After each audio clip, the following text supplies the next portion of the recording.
Once upon a time, in a cozy little anthill, there lived an ant named Andy. Now, Andy wasn't just any ordinary ant. While most ants spent their days scurrying to and from the food stash, Andy dreamed of something more. He dreamed of being a hero. The other ants would laugh at him.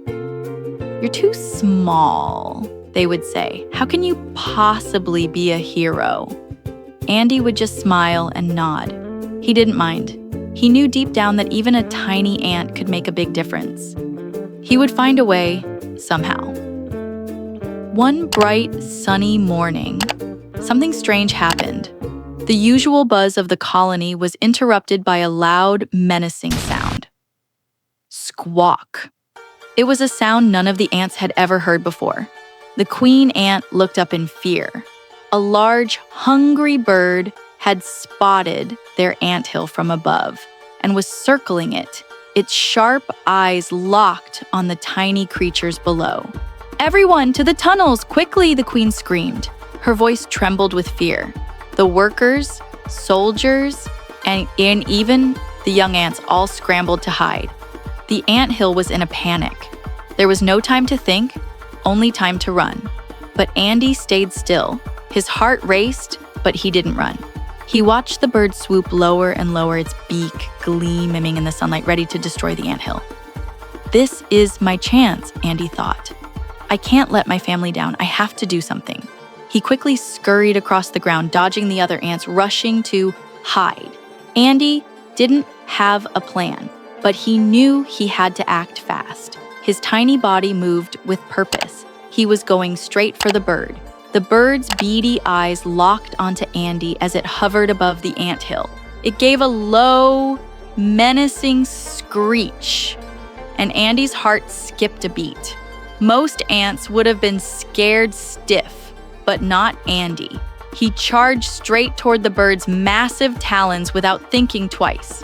"What are you doing, little ant?" one of the worker ants shouted in disbelief. But Andy didn't answer. His mind was focused. He had a single goal: to protect his home. He ran, faster than he ever had before, straight towards the bird's feet. The bird squawked again, clearly irritated by the tiny insect that dared to challenge it. The bird tried to kick him away with its large foot, but Andy was quick.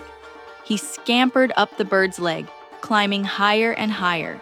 The bird flapped its wings in panic, trying to shake Andy off, but Andy held on tightly, his little claws gripping the soft feathers on the bird's legs. When Andy finally reached the bird's back, he noticed something. There was a weak spot. Just behind the bird's neck, there was a patch of unprotected skin.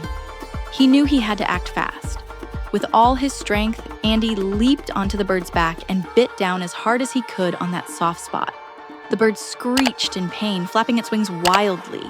It stumbled, its head jerking back in confusion. It wasn't used to something so small causing it so much trouble. The bird flew higher, desperately trying to shake Andy off, but the brave little ant was determined.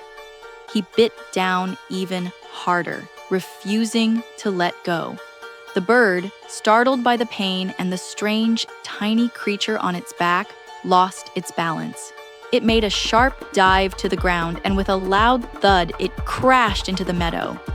The bird, dazed and confused, fluttered its wings a few times before flying off into the distance, too scared to return.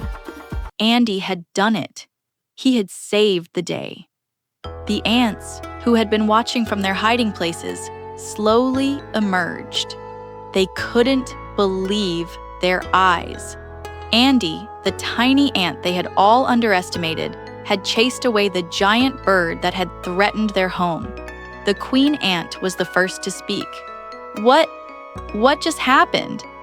Did Andy really chase off that bird?" she asked, her voice full of awe.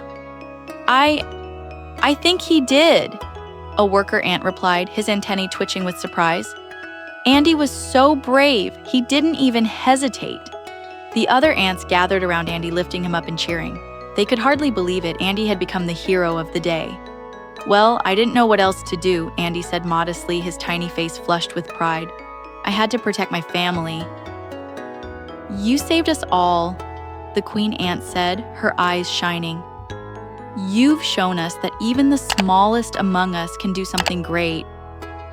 Your bravery has saved our home. From now on, you will be known as Andy the Brave." The other ants cheered even louder. They lifted Andy high into the air, carrying him through the meadow. It was a celebration like no other. Andy had proven that heroism isn't about size. It's about heart, courage, and the willingness to stand up when others can't. As the sun set on that eventful day, Andy looked up at the sky, his heart full of happiness. The ants were safe, the anthill was protected, and he had finally proved that no dream was too big, no matter how small you were.